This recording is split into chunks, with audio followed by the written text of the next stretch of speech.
Hello, and welcome to Moonbasket Knits. My name is August. My pronouns are he, him. This is the second episode of my knitting podcast. I didn't turn the lights all the way up because I am just on the tippy edge of a migraine, and it's fine. Good enough. Welcome to my knitting crafting space. I have a goal to use this space to elevate trans and disabled joy.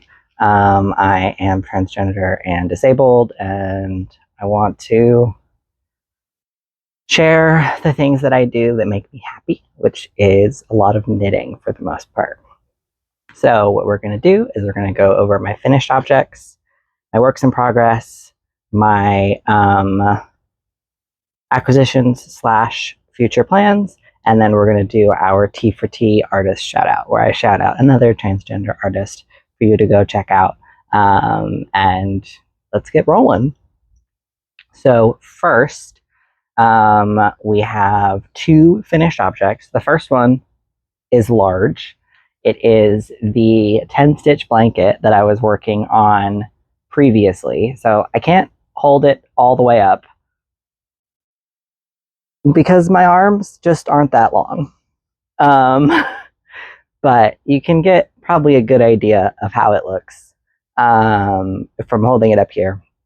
This is a blanket that I made using Big Twist Rainbow Classics, which is 100% acrylic yarn in violet and bright pink.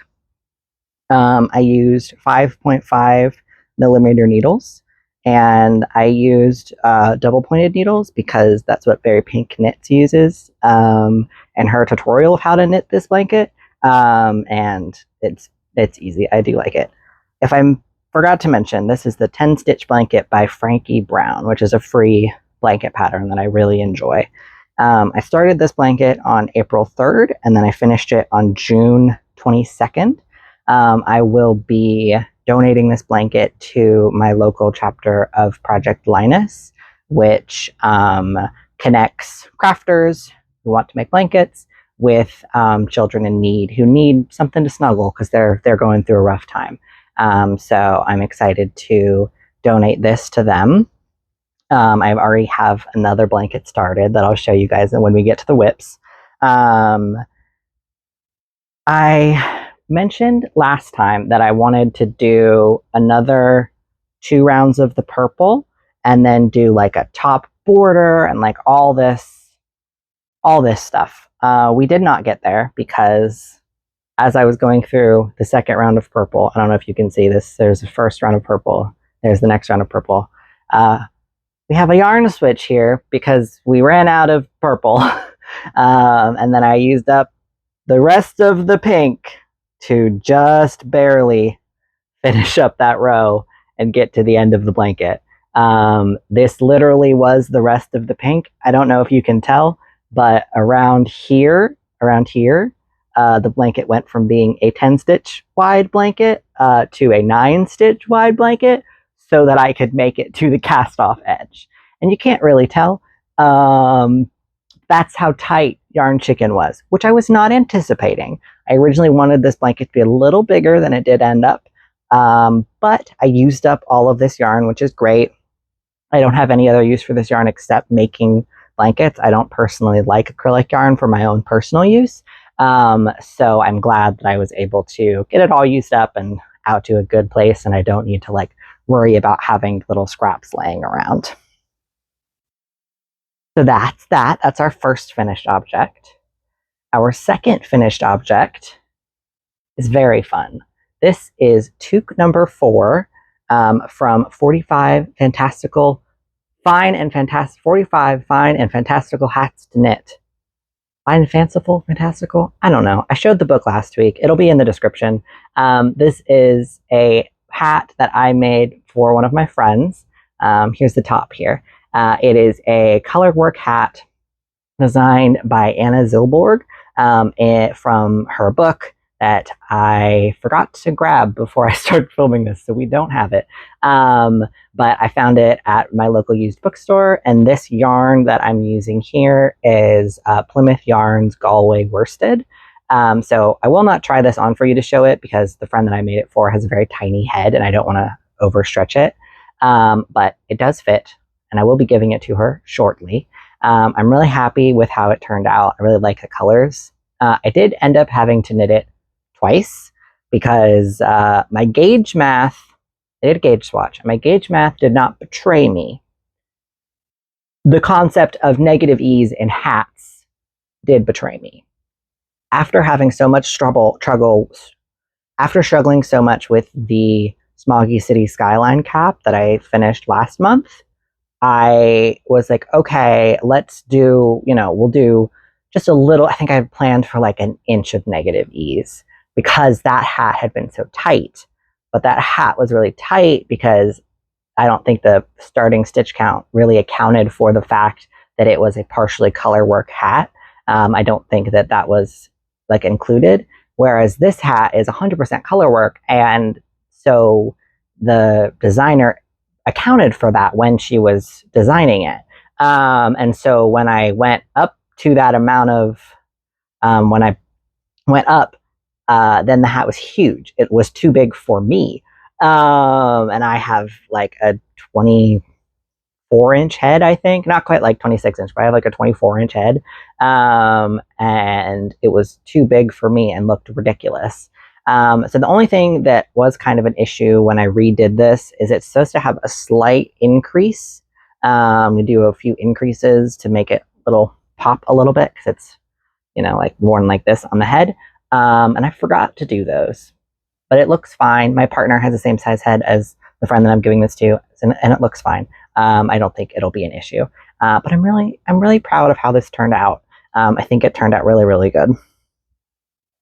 And for this one, I started it on June 8th after we last spoke, and then I finished it on June 20th. So this was really quite a fast knit, even though I had to knit it 2 times.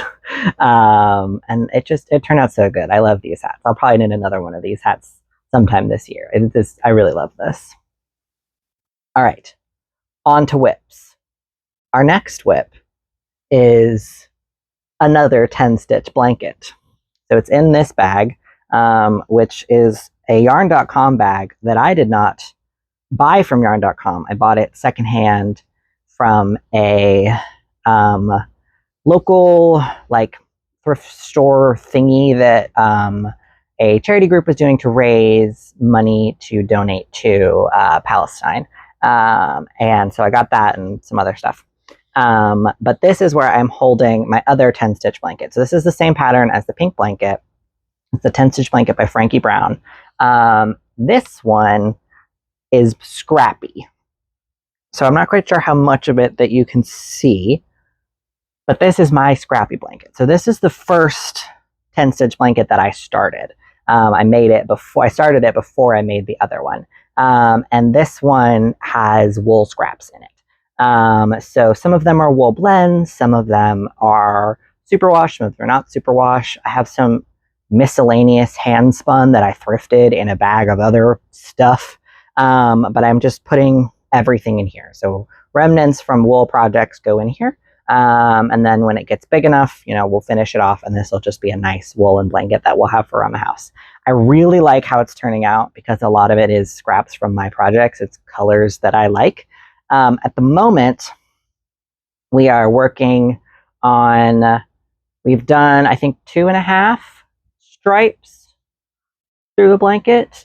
This little bow here is where we started when I started working on this again, and we've been circling around. So each one of these stripes is a full circle around the blanket. I actually ended up, these 3 colors here are DK weight yarn, and so I'm using 4.5 millimeter needles for this, and I actually ended up, I had originally already knit these up, and I ended up frogging back to this point because I knit these up folded double, and it was just too dense. It didn't have the blanket flop that you want with the blanket. Some of these other ones are kind of dense because they're bulkier weight yarns that I've kind of squished into a small spot. but I'm okay with little bits and pieces of it being dense, and I think those will block out. But these are all superwash, and I feel they're going to bloom because I've used them for other projects. I know that they're going to bloom. And I don't want them to make like something bulky get bulkier. I'd rather have a little bit of a thinner spot on the blanket. And even knitting them together, I really don't feel like it's that thin. I feel like it'll be good knitting them single. So I undid that, and I've knit those 3 rows, and I still have this much left of the ones that I undid. And then I have in here the scraps from the hat. So these are all of the extra ends from the Touque number 4 that I finished. So when I knit it up the first time and it was way too big, I undid it and I wound everything off into little butterfly bobbins, and then I knit it back up. And once I confirmed that it was going to knit and it was going to fit and everything was fine, I cut them and wove in the ends. And then I just did not feel like dealing with all these extra little like bits and bobs that are probably long enough that I could use for color work and like another spot of something. No, the whole point of this blanket is that I don't have to do that. I can just chuck things into the blanket and not have to have so many like little yarn scraps floating around in my head as things that I could maybe use for something.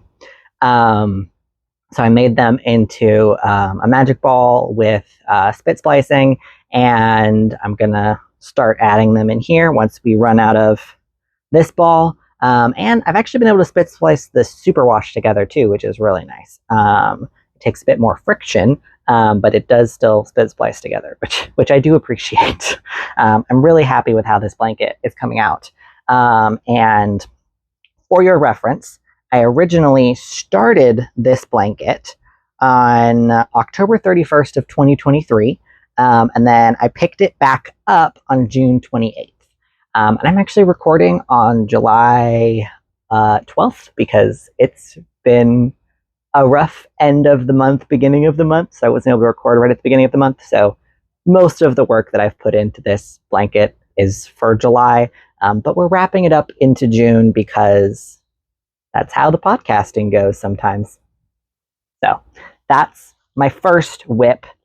And then my second whip is one that I didn't mention in my plans last month that is already almost done. So this is still a whip because it's not 100% done. This is the Baby Nicole top by Kate Oates Design. It is a little baby dress tunic thing that I am making for a friend of mine. Her daughter is turning 1 this month, actually in July, and so I need to get it finished up so I can get it over to her. And I made this dress for her in the newborn size when her daughter was first born last year. And so I made this dress again in the bigger size, and the stripes of color are actually the leftovers from the yarn that I used to make the newborn dress.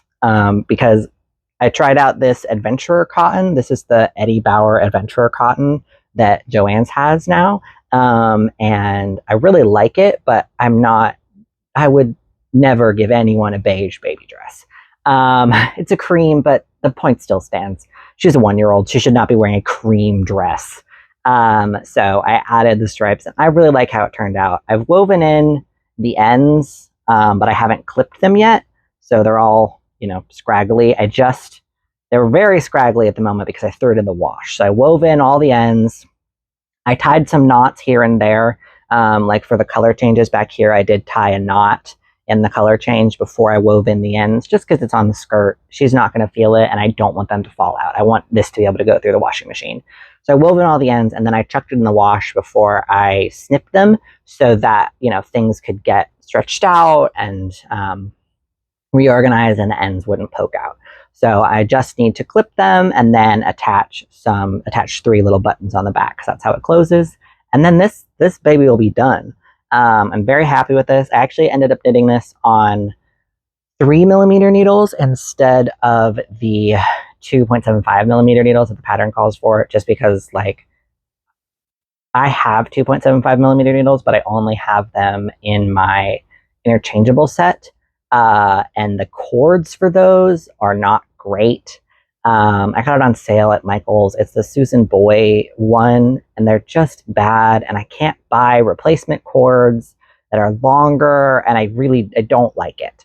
It works for flat knitting, and that's about it.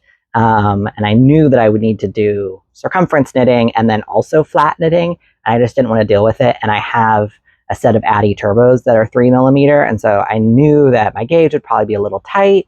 And so I just went for it. I didn't gauge swatch. I just went for it. I made the 1-year-old size, which is supposed to be a little bit bigger than the baby currently is. Had her mother measure her. So this will definitely fit. It'll be a little bit bigger, or it'll be perfect. Hopefully she'll be able to wear it for the rest of the summer at least. And it was a quick knit, she'll just wear it for the summer, and it's nice, can be thrown in the wash. It's great.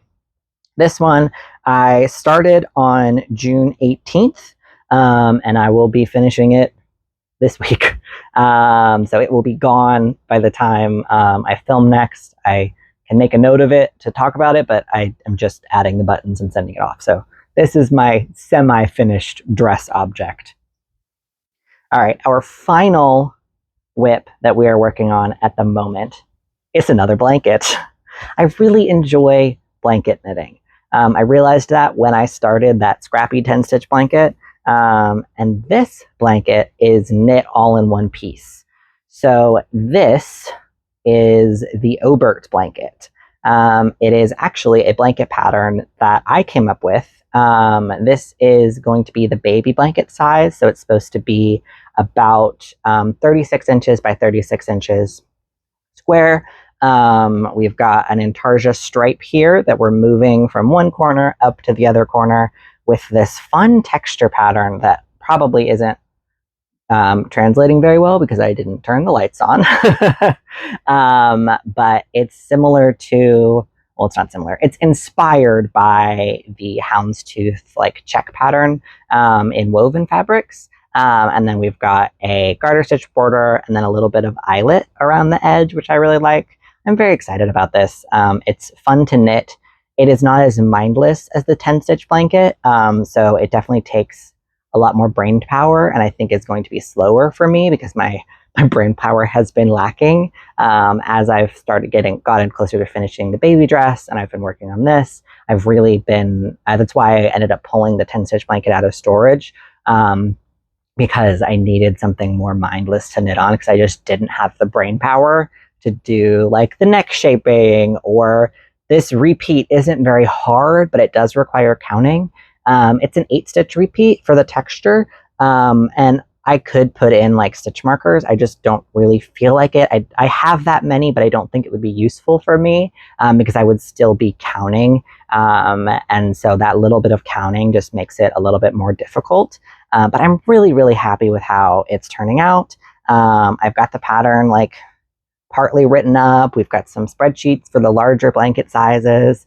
I think I'm going to make it a free blanket or a free pattern just because I don't have the chops designing wise and pattern writing wise to, I think, make people pay for something like this. And I think it will be a good, hopefully, introduction into the kind of things that I want to design, which are, colorful and bright and happy and probably blankets. I'm really on a blanket kick at the moment. I have, I think, 2 more blanket designs like sketched out in my notebook. I have at least one. So, I'm really happy about this. This blanket is being knit up on 5 millimeter needles because that's what I had. It is for worsted yarn. I'm using I think a Big Heart acrylic and then another acrylic. I thrifted the blue, and then the white I bought for something a while ago, and I just have a little bit left. But this blanket, when it is done, will be my Oates sample, and then I'll hold on to it for a little while to do like photos and stuff like that, but then I will also be donating it to Project Linus. So, my blanket obsession is going to good use because I have a place to actually send it because I don't really need that many more blankets. We have a lot of blankets in this house. All right, that's all my whips. That's all my whips. We're moving. We're moving and schmoving. Let's look at the next page of my notes. So for acquisitions, I have nothing. That's not true. I have one thing. I have this lovely chain necklace. So this is Byzantine chainmail. And I forgot to measure my neck when we were chatting about it. So it's a little tiny bit too small and I need to add a couple jump rings, but I have jump rings. So this is going to be like just a nice little like choker. And this is what the Smoggy City skyline cap that I knitted was traded for. So I mailed them the hat, and then she mailed me this. And I'm really happy with it. We both were able to, do our art that we enjoy and swap it for some art that somebody else enjoys. I have no idea how to do this. I love how chainmail looks, but I don't think it's my speed. And I love knitting, and I was able to make a knitted hat for someone that she really enjoys. And she made me something that I get to really enjoy, and I'm really, really happy about it. So this is my only acquisition for this month. Now, for plans, we are swatching.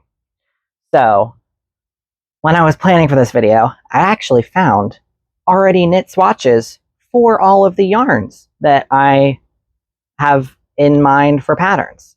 So I have a few projects next up in the queue that it really depends on whether or not I have the money to purchase a new pattern or we're using an already purchased pattern. So this swatch is, this is the linen yarn by Shibui. It is their reed yarn in the colorway Apple, I think. And it is in a 3mm and a 2.5mm gauge. And I am making the Islet tee by someone who I didn't write down out of this. I'll put it in the description. And so I'm going to be making a linen tee. It's a raglan construction, and the arms are knit separately, which is good because I want to do stripes of a contrast color that I have in this same yarn. So I've decided that I think I'm going to go with the 2.5, even though it's less drapey because it's less see-through, and it will give the linen a space to stretch because it is a plant yarn. But so that's this swatch that I have. And then these two, I may re-swatch, especially this one because I didn't save the needle size. I have no idea what size needle this was knitted in. This one, I do know the needle size, not off the top of my head, but I know the needle size. This is the Just Hemp yarn by Lion Brand. And I've previously knitted with this yarn. I've made a table runner, and I made the Held Fast vest by Kate Solomon. I love the vest. It's a beautiful lacy, like slip over with a lot of positive ease. This is a bulky yarn. It's an Aran weight vest. I made that a couple years ago now, and I have a better understanding of how yarn and gauge works. And so when I used this yarn and I made this swatch, and I used a much bigger needle size that was sufficient for bulky weight yarn to make a bulky weight table runner for my aunt, I was like, oh, this yarn can actually have drape because the vest is just, it just sits on you. And it's like cute and lacy, but not really. It's more textured because it's just too tightly packed, which I just didn't realize at the time. So I'm going to undo that vest and knit it. I don't remember if the pattern needs this gauge, like a stockinette gauge or a lace gauge. Either way, I should probably reknit it because I did this a couple years ago too, but I'm going to be knitting on this larger needle size, which I think is a US 10. I'm not positive. I'm going to frog the vest, reknit it at the larger gauge, but the same to get to the same size. So I'll probably knit a smaller size so that it ends up as big as it is now, but in the smaller size, but in the larger size needle so that it drapes well. I've been talking for too long, and so things aren't making a lot of sense. Basically, I'm frogging the vest to reknit it in a larger size needle so that it actually drapes. I will be knitting it to the same dimensions as it currently is so that it will use less yarn, be less heavy, and actually have some drape, and I'll actually get some wear out of it because I don't wear it right now. The other thing that I'm planning to swatch for is using this yarn. This is some pebble yarn. It's a textured DK weight cotton and acrylic blend. It's a discontinued yarn, so I don't remember. I don't know where the labels are, and it doesn't matter. I don't know where you could get any of this. And I have a little bit of it left, and I am going to make the Hardly Harness by Lydia Morrow out of this. So I'll need to re-swatch it because I don't know what needle size this was in, but this is what it looks like. It has a really nice texture, which I really like, and I think that will go with the harness, which is like, it's basically a knitted harness, which is so fun, and also similar to a design idea that I had like years ago of wanting something like that. Excuse me. And now I don't have to design it myself. I can just buy her pattern, which is great. All right. That is most of my plans. I have some other projects in here that I've written down, but I wrote those down like a week ago when I was planning out this video, and I don't think they're actually my next steps. So these are the swatches that I have with some next steps. I might not work on any of these things in the next month and work on some completely different things, and I'll show you when we get there. It's the way of the world sometimes. But for our final little wrap up here, we are going to do this month's T for T artist shout out, which this month is Corin Purfoy. Purfoy? I was supposed to look up how to pronounce their last name, and I completely forgot. So I am so sorry, Corinne, which is I'm assuming how your name is pronounced now, even though I said it Corin earlier. The brain fog gang has been immense. All the brain fog. Anyway, they are a non-binary crochet and knitwear pattern designer and content creator on Instagram and TikTok. I think they have a YouTube, but I'm not positive. Her handle is I period knit period you period not. So it's I knit you not, but it's spelled wonky. And they are fat and confident and black and trans and making all that good, joyful content that I love to see. And they just released a new pattern, which is a crochet pattern. It is the Ashton Kerchief. It's a cute little like bandana, and it has this really interesting texture. I did a little bit of crochet bordering on this dress, and it's just single crochets. I don't really know that I am up for the Ashton Kerchief, but if you crochet, it's very cute, and I do like it a lot. She also has, I was looking through her patterns on Ravelry, she has a bunch of shawl patterns, which are very cool, and I think she had a couple hat patterns, so a lot of like shawls, you know, not extremely open work lace, but it's like a mixture between textured lace and like texture surroundings and different shapes and like geometry, and it's very cool. I think that Corinne has a very specific design style, and really has been sticking with that, and it's simple but not boring simple. You know, a lot of the things these days are like simple and sophisticated, and you look at it and it's just like beige white walls.